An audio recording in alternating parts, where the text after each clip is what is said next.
जलजीवन मिशनच्या कामांना ब्रेक लावणाऱ्या 94 ठेकेदारांना काळ्या यादीत टाकले।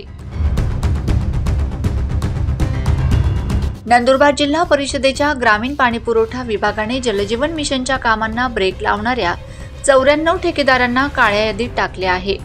नंदुरबार जिल्ह्यात जलजीवन मिशनचे काम निकृष्ट दर्जाचे होत आहे, तर काही कामं संथ गतीने सुरू आहेत।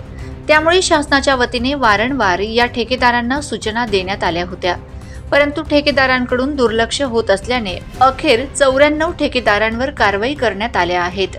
जिल्ह्यात एकूण जलजीवन मिशनची 2605 कामं मंजूर असून यासाठी 890 कोटी रुपयांचा निधी शासनाने दिला आहे।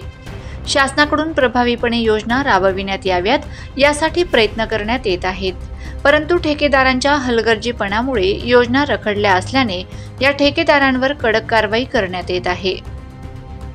Bureau report, Navapur express news, Navapur.